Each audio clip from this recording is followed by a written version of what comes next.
À l'ordre, s'il vous plaît. Et on constaté le quorum, je déclare la séance de la Commission des relations avec les citoyens ouverte. La Commission est réunie afin de poursuivre les auditions publiques dans le cadre de la consultation générale sur le cahier de consultation intitulé « La planification de l'immigration au Québec pour la période 2026-2029 ». Madame la secrétaire, est-ce qu'il y a des remplacements? Oui, Madame la présidente, Madame Macaron Westmont Saint-Louis est remplacée par Mme Caron Lapinière, M. Leduc Hochelaga Maisonneuve par M. Fontessia Laurie Dorion et M. Bérubé Matane Matapédia par M. Boissonneau Arthabasca. Merci beaucoup.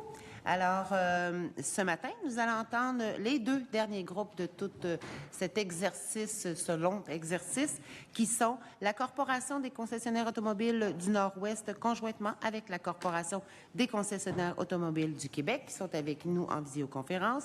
Et nous allons terminer avec le regroupement québécois des résidences pour aînés. Alors, pour nos deux premiers groupes qui sont invités, je vous les présente. Monsieur Charles Robert, directeur des affaires gouvernementales et relations avec les médias.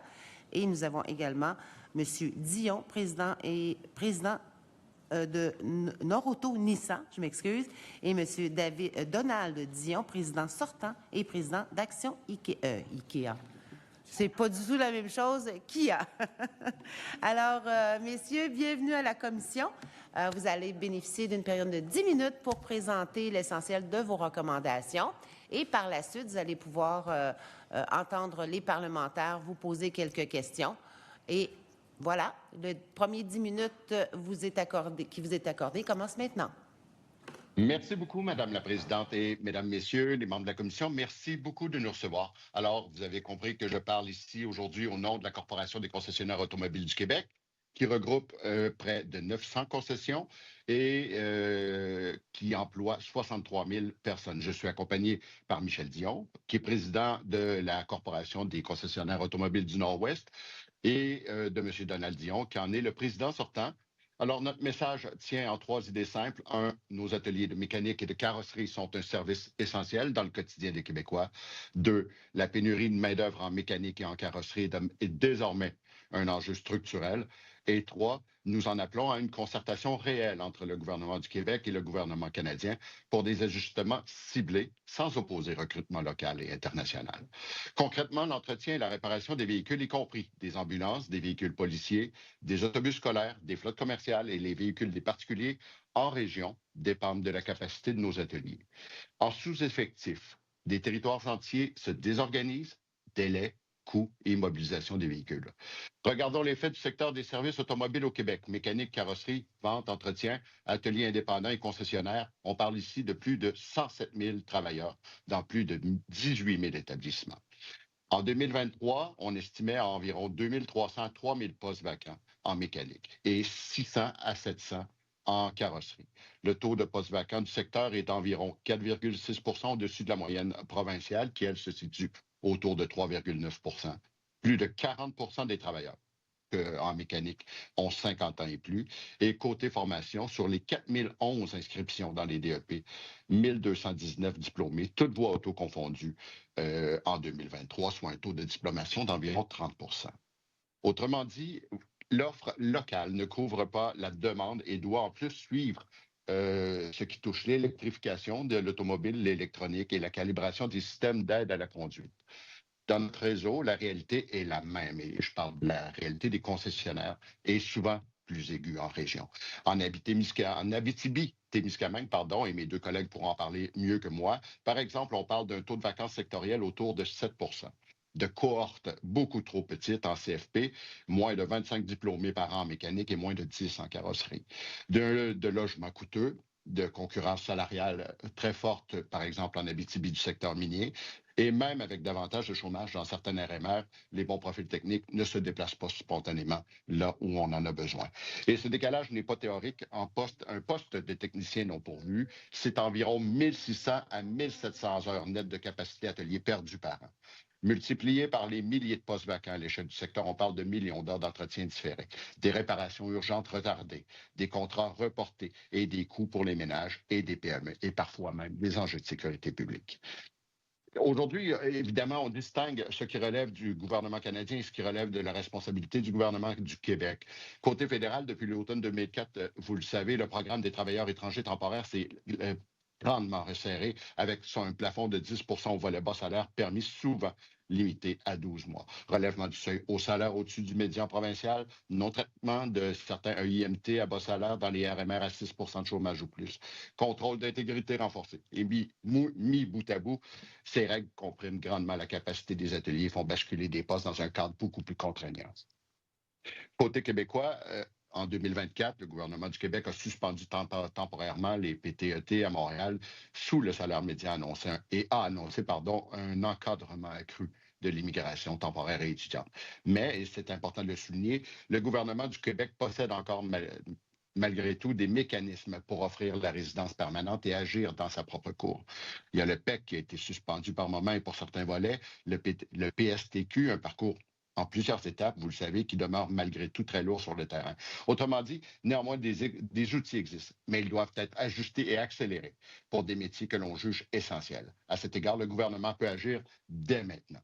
Clarifier les critères, alléger la procédure, prioriser nos métiers et ouvrir des passerelles réelles et prévisibles vers la résidence permanente.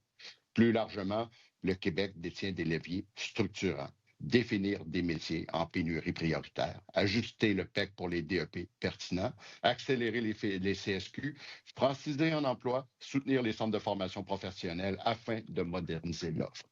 De notre côté, les concessionnaires recrutent, forment localement, tant que faire se peut. Du côté de la CCAQ, on a renforcé la prospection locale avec l'initiative, encore en cours aujourd'hui, ma carrière en concessionnaire, et sur le terrain, on a tenté pendant la pandémie le recrutement étranger avec une division qu'on appelle Mobilo. Mais aller à la rencontre des talents, c'est utile, mais ce n'est pas suffisant. Les travailleurs étrangers temporaires aujourd'hui restent à court terme le pont qui maintient des services essentiel. Et ce que nous demandons au gouvernement du Québec dans ses compétences, c'est de classer les mécaniciens et carrossiers en pénurie prioritaire, bonifier le PEC pour les diplômés DEP de ces filières avec des passerelles claires vers la résidence permanente et accélérer les CSQ. Ce que nous demandons aussi au gouvernement du Québec de porter auprès d'Ottawa un moratoire sur le plafond de 10 pour la mécanique et la carrosserie en région sous tension, des permis d'au moins 24 mois pour les postes essentiels et un volet fédéral services essentiels mobiles et des corridors accélérés pour la résidence permanente. Un mot, évidemment, sur les seuils qui sont au cœur de vos travaux aujourd'hui. L'enjeu, ce n'est pas seulement la quantité, c'est la bonne personne au bon endroit pour la bonne durée avec un chemin clair vers la résidence permanente.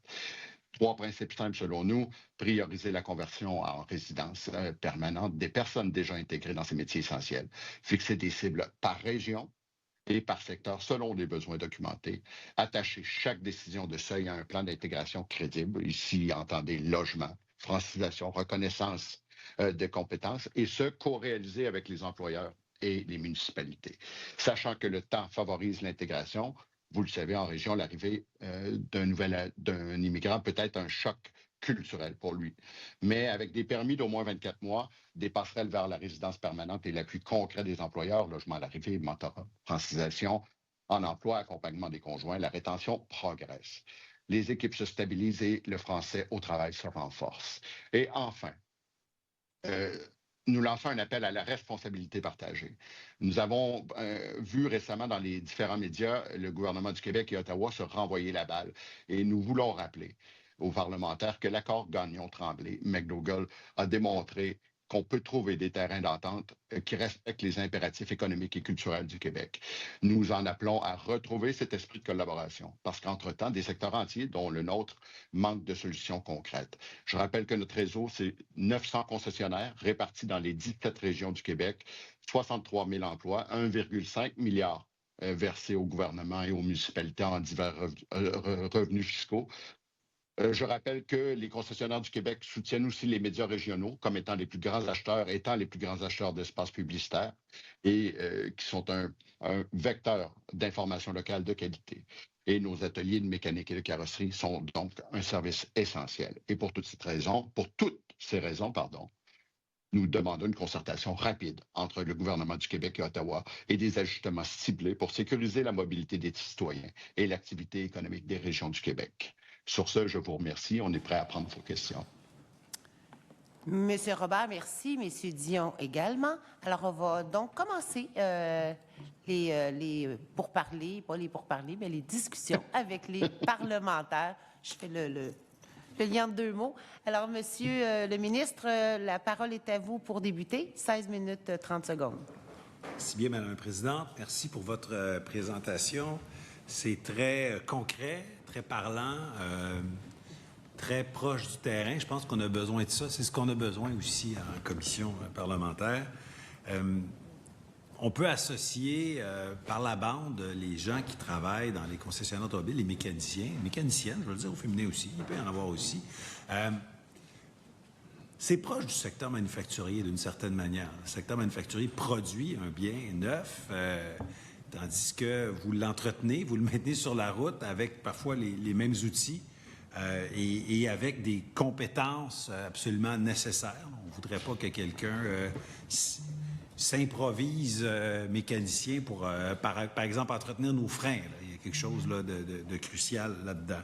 J'ai vu que vous n'en êtes pas à vos premières demandes, première revendication, le gouvernement fédéral qui a fait ces modifications de manière unilatérale en septembre 2024. Puis je regardais les revues de presse, puis déjà, dès décembre 2024, vous vous disiez inquiet à la suite des changements réglementaires fédéraux concernant l'embauche et le maintien des travailleurs étrangers temporaires. Vous demandiez de relever le seuil des travailleurs étrangers autorisés pour les concessionnaires en région éloignée, prolonger la durée de vie des visas, etc.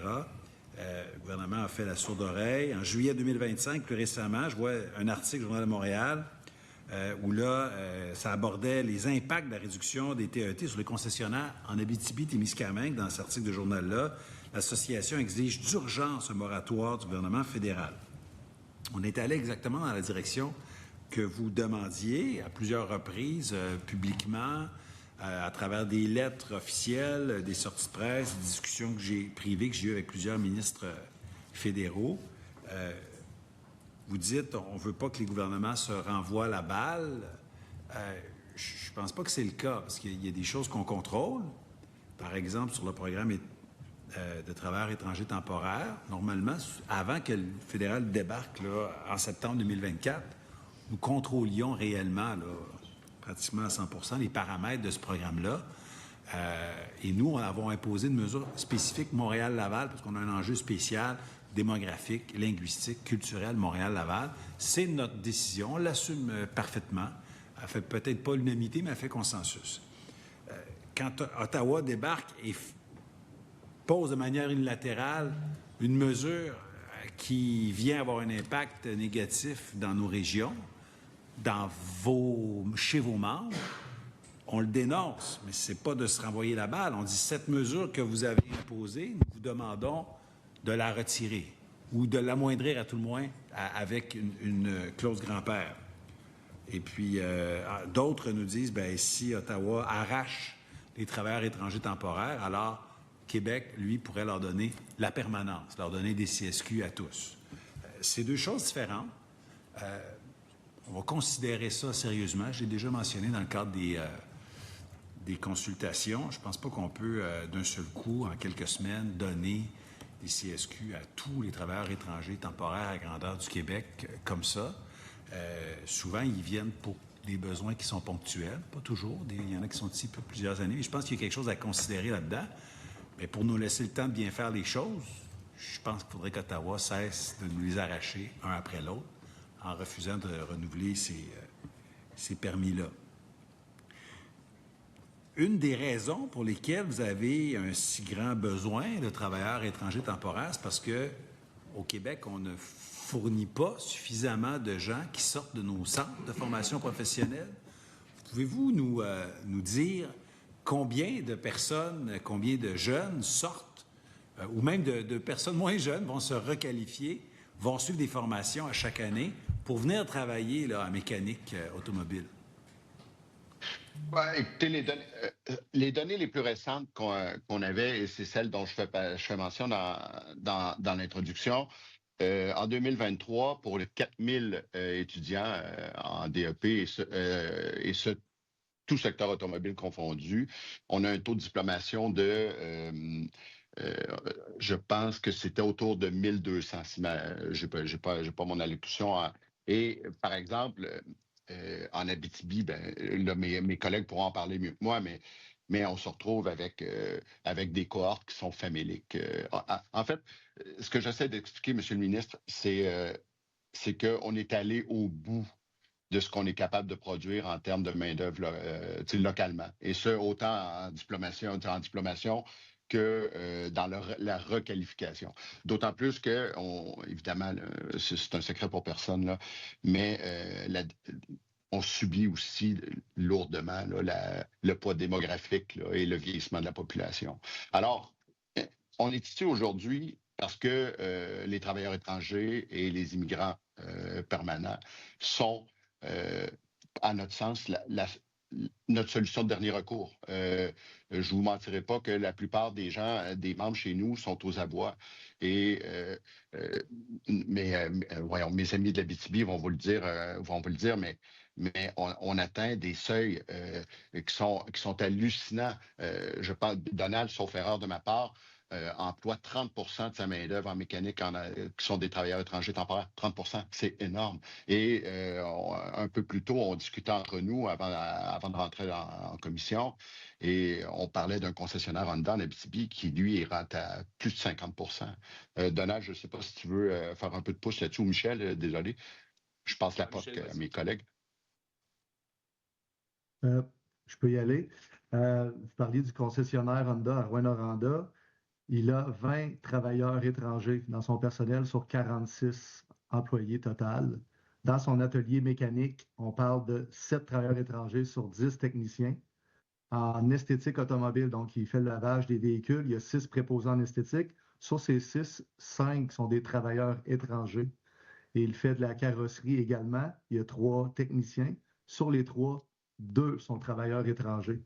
Donc pour lui, c'est extrêmement important que ces travailleurs-là puissent rester en poste. Donc, il y a des enjeux importants quand on est rendu à 73 de ces techniciens qui sont travailleurs étrangers. Donc, ça prend la majorité sur les travailleurs québécois d'origine.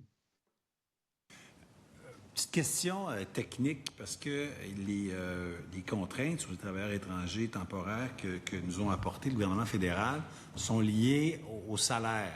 J'imagine que ce n'est pas le même salaire pour quelqu'un qui fait de l'esthétique, qui lave le véhicule, versus quelqu'un qui a une expertise, par exemple, pour entretenir, réparer un véhicule électrique. Là, ça demande des connaissances techniques assez élevées.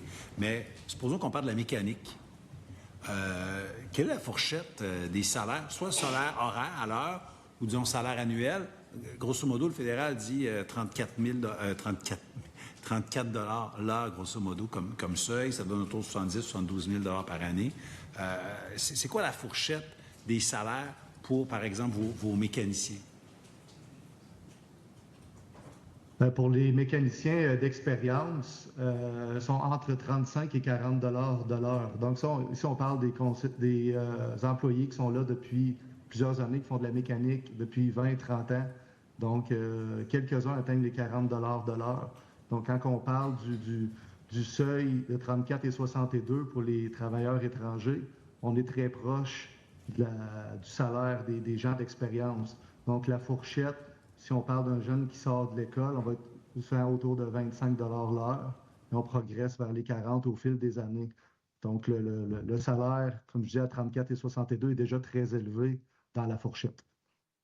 Okay, c'est ça. Donc, pour les gens qui ont plus de compétences ou plus d'expérience, ils pourraient être au-dessus et donc ne pas être comptabilisés dans les seuils du gouvernement fédéral, mais pour les gens qui sont, disons, plus juniors ou qui arrivent, bien, à ce moment-là, ils sont comptabilisés. Mais c'est important pour moi d'avoir cette nuance-là. Une autre nuance importante, une question que j'aimerais éclaircir avec vous autres, c'est la question des moyens d'obtenir le CSQ, le Certificat de sélection du Québec, et donc d'aller vers la résidence permanente. Vous dites que ce serait intéressant de bonifier le PEC, le Programme d'expérience québécoise, parce que, tel qu'il était au moment d'être suspendu, il ne permet pas aux diplômés avec un DEP de moins de 1800 heures de basculer, d'utiliser le PEC diplômé. Donc, en réalité, le PEC est suspendu en ce moment parce que les seuils étaient atteints, voire dépassés. Mais si on le réactivait demain matin, pour vous, ça ne serait pas tellement une solution. Je vous soumets que le programme de sélection des travailleurs québécois, le nouveau programme, lui, permet aux diplômes d'études professionnelles de moins de 1800 heures de passer la rampe. Donc, en fait, même à partir de 900 heures ou 600 heures, on peut être admissible soit au volet 1 ou au volet 2. Je reconnais que ces derniers mois, on vient de lancer le programme de sélection, le PSTQ, et donc c'est quelques centaines d'invitations qui ont été faites, pas parce que le PSTQ est un programme à petit volume, parce que les volumes étaient atteints pour l'année 2025, mais on peut penser que pour les années à venir, le nouveau volet PSTQ est beaucoup plus prometteur pour vous que le PEC, puisque la durée des formations ne permettait pas à vos travailleurs de se qualifier pour le PEC. À la lumière de ce que vous dites, oui. Toutefois, comme je le disais un peu plus tôt, le problème, c'est que les cohortes de diplômés ne suffisent pas à la demande. Alors oui, on n'ira pas cracher dans ça. Évidemment que ça nous aiderait. Mais la solution doit être beaucoup plus horizontale. Par contre, non, effectivement, je n'irai pas chialer sur un élément qui permettrait d'aller chercher un peu plus de main-d'œuvre, évidemment. Ça pourrait être on cherche les voies ensemble, d'accord? On est là. On est là. Je suis votre allié là-dedans. Faites-vous-en pas, là. Je suis définitivement votre allié. L'occupation du territoire, la régionalisation, l'immigration, le maintien des travailleurs étrangers temporaires dans vos concessionnaires, la clause grand-père, le passage des travailleurs étrangers vers un statut permanent, là, je vous dirais, je coche oui à toutes ces cases-là. Donc, je cherche des voies de passage, puis là, j'en vois une, je vous la soumets, je voulais savoir si vous étiez au fait ou ce que vous en pensiez. Comme ancien ministre de l'Éducation, ancien enseignant, je veux juste revenir sur l'éducation une seconde fois, si vous permettez. Le taux de diplomation au DEP était assez bas. Est-ce parce que parfois, puis c'est pas un reproche que je vous fais, en pénurie, on fait ce qu'on peut, mais est-ce que ça se peut que des fois, des étudiants commencent, font un stage et se font tout de suite offrir l'emploi dans le concessionnaire? Donc, c'est pas nécessairement des gens qui, au milieu du DEP, diplôme d'études professionnelles, disent « ça m'intéresse plus », mais plutôt des gens qui décrochent parce qu'ils décrochent l'emploi de leur rêve puis ils terminent leur formation directement chez vous, dans vos concessionnaires. Je ne sais pas si un de mes deux collègues veut Donald, je vais te laisser aller. Merci, c'est gentil. Oui, bonjour. Ben, si je peux me permettre, on avait fait un genre de petit sondage, puis on s'était réunis, tous les concessionnaires, pour justement ne pas faire ça. Chacun avait la consigne de ne pas le faire. Parce qu'on est vraiment proche du... Non, mais le CFP, notre permanent est au CFP. C'est-à-dire qu'on loue ses services. Fait qu'il nous tient au courant de ceux qui ont été... Tu sais, s'il y en aurait qui auraient été engagés pendant leur stage, on est au fait de ça. Fait puis il n'y en a eu aucun. Juste pour vous donner une idée, j'avais fait un petit sondage. De 2019 à 2022, on avait 30 finissants. 30 finissants. Là, le questionnaire, il y en a 15 qui ont répondu. Sur les 15, il y en a 7 qui sont dans les concessionnaires automobiles. Fait que ça prend beaucoup de temps. C'est vraiment long. On subventionne leur salaire, on lui paie un salaire, on paie le déplacement pour qu'ils viennent. Parce que le centre de formation il est à Val-d'Or. Fait que s'il vient à Rouen ou il va à La Sarre ou il va dans toutes les villes de la région, on défraie les coûts. Puis, les premières années, de mémoire, c'est 20 de l'heure, je pense, ou 17, 18. Non, je pense qu'on l'a monté à 20. Je pense qu'on l'a monté à 20 de l'heure pour qu'ils commencent. Tu sais, on lui fournit des coffres d'outils quand ils arrivent. Tu sais, on fait tout en notre pouvoir pour essayer puis on s'arrange pour ne pas les prendre pendant leur formation. Ça prend leur formation. Ce n'est pas un reproche que je vous faisais. Je comprends non, je ne le sentais pas comme un reproche. La nécessité est la mère des fois des inventions ou des interventions. Puis des fois, on dit, regarde, je vais terminer ta formation. Tu es un mécanicien prometteur, viens ici. Ça aurait pu expliquer le faible taux de diplomation. C'est des fois, des gens restent dans le secteur puis complètent à l'interne. Dernière question qui touche encore l'éducation, mais en même temps qui touche la pénurie de main-d'œuvre. Est-ce que les formations dans les centres de FP de votre région ou à la grandeur du Québec ont des formations avec une espèce d'alternance, stage-études?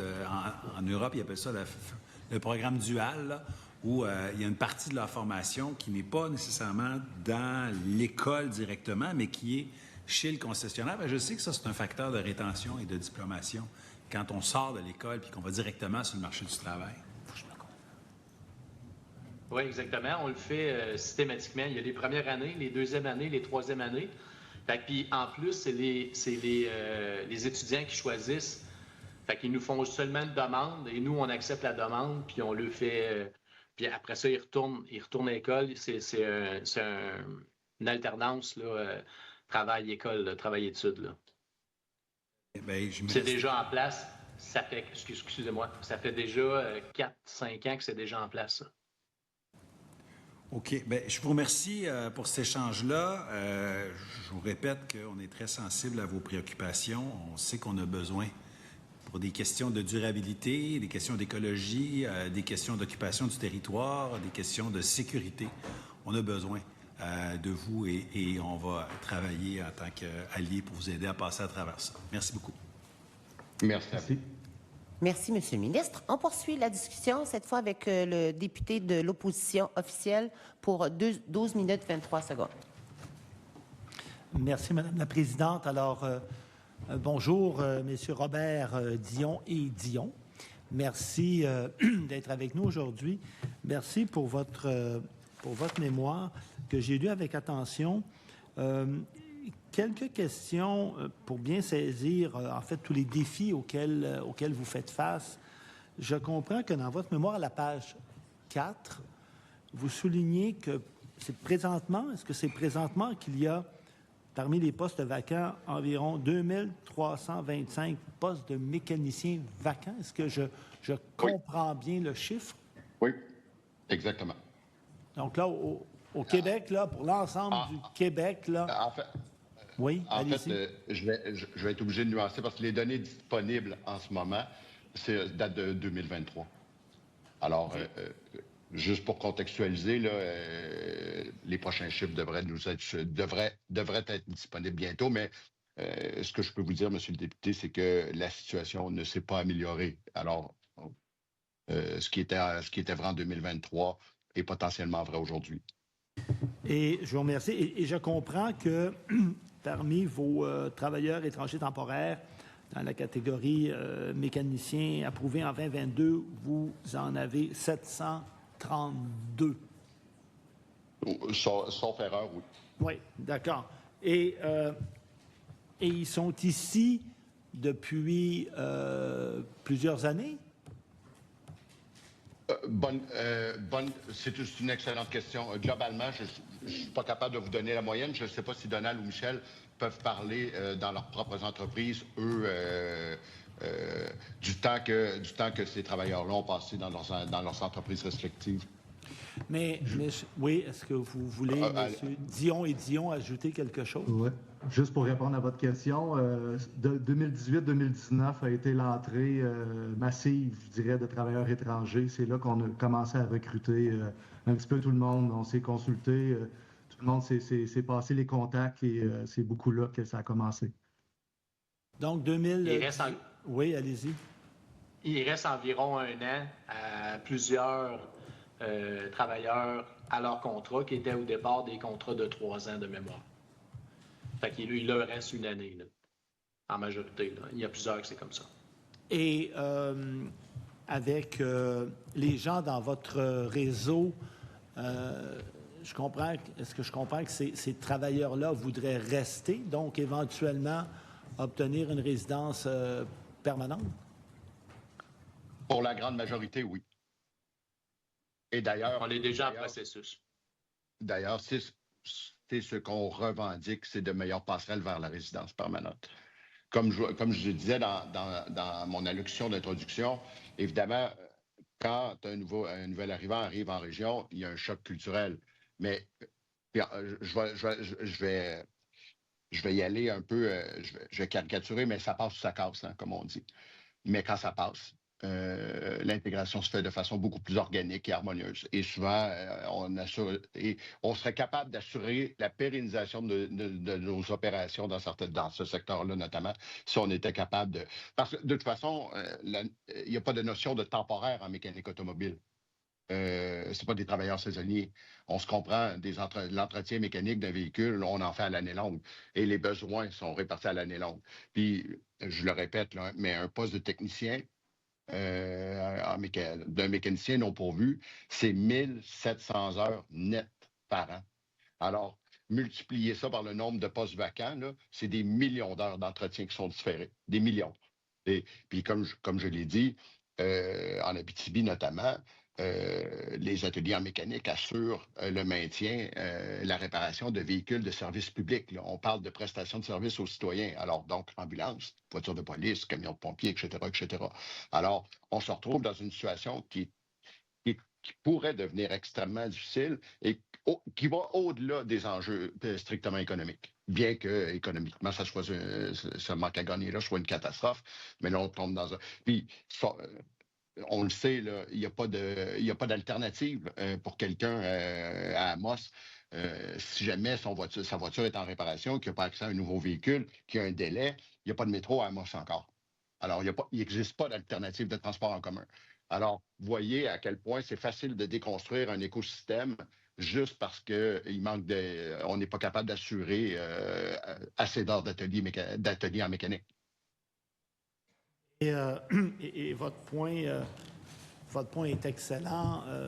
La réparation de véhicules, c'est pas comme la cueillette de fruits et de légumes. Des freins, on en remplace toute l'année, des silencieux, enfin bref, toutes les composantes de véhicules automobiles, qu'ils soient électriques ou à essence. On jase, là, puis vous comprendrez, moi, je vais essayer de vous aider, puis vous avez parlé aussi souvent des enjeux entre le fédéral et le provincial. Alors, je vais avoir deux questions là-dessus, parce que les travailleurs temporaires étrangers, la question des bas salaires, le pourcentage, effectivement, ça, ce sont des règles fédérales. Et ça vous permettrait peut-être de les garder. Mais je reviens à ce que vous disiez tout à l'heure. Si ça fait des années qu'ils sont ici, et que maintenant ils sont intégrés dans vos milieux,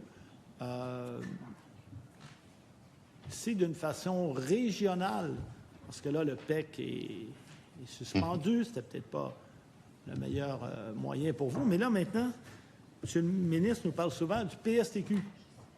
Est-ce que ça vous aiderait? Puis ça c'est québécois, là.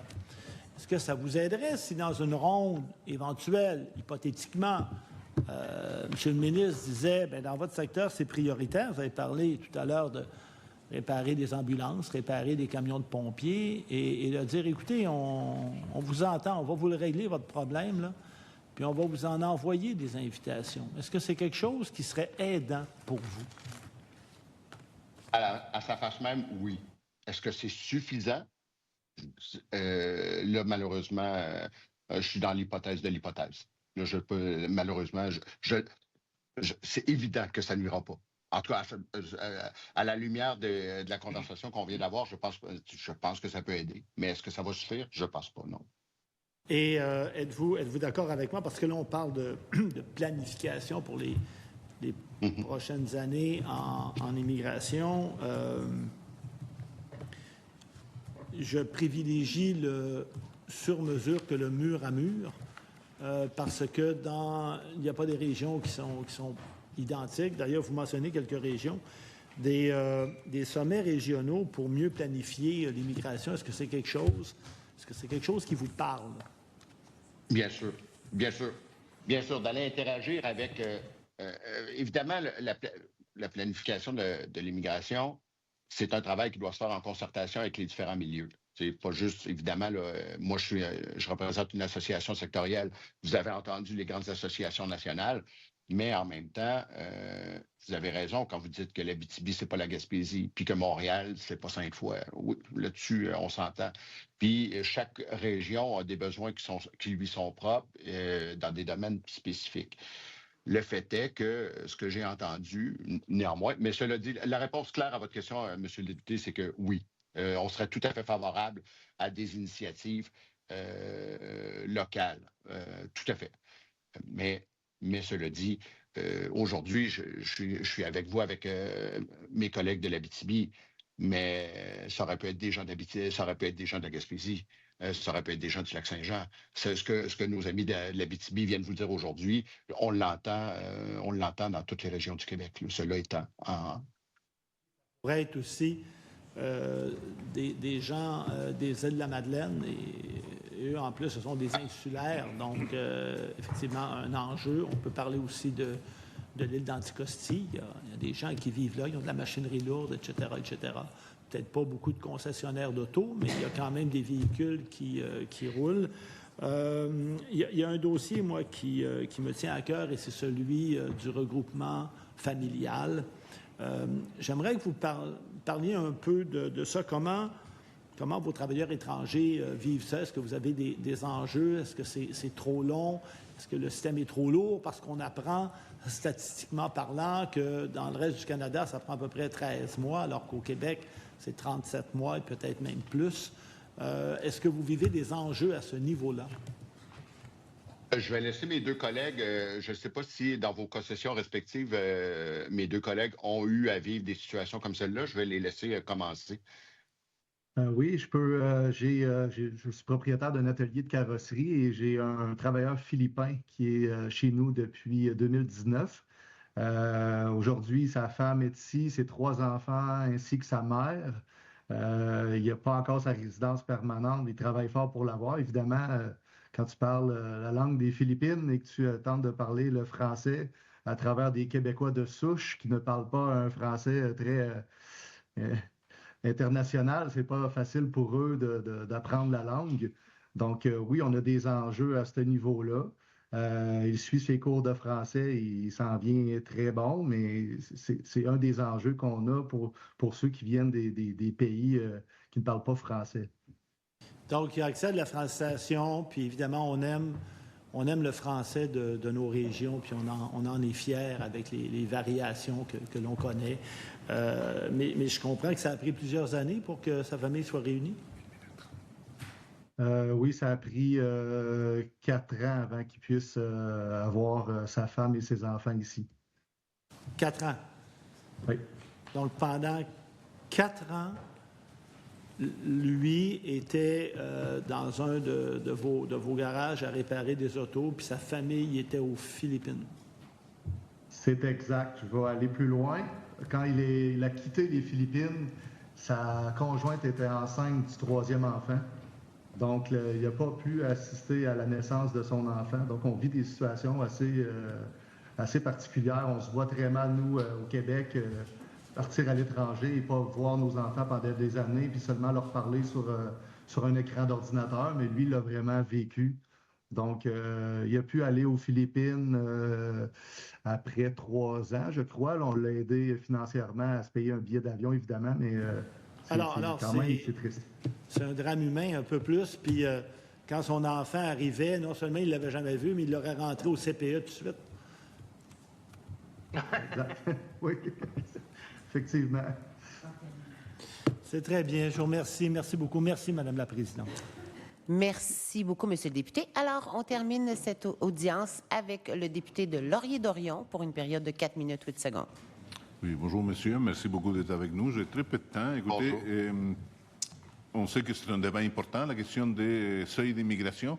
Merci de nous donner une fenêtre sur une réalité très, très, très particulière, mais je vais aller de façon très, très globale. On sait que, de façon générale, l'arrivée d'un grand nombre d'immigrants dans une courte période de temps peut susciter des réactions, des enjeux, c'est tout à fait légitime. On joue beaucoup sur les terrains de perception, mais la question très subjective, je vais le dire, mais dans vos milieux respectifs, est-ce que l'arrivée de cette immigration-là est perçue comme dérangeante, comme une menace ou quelque chose de positif? Quelle est la perception que vous ressentez dans vos milieux respectifs? Je vais laisser mes collègues en parler. Pas du tout, pas du tout. Ils sont accueillis et on en demande encore plus. Ils sont faciles à intégrer. Moi, j'ai des Marocains qui travaillent chez nous. Puis, ils sont abonnés à notre club junior, les Huskies, régulièrement, toutes les semaines, ils vont voir les parties, puis ils sont très faciles à intégrer. Et depuis, ils parlent très bien le français.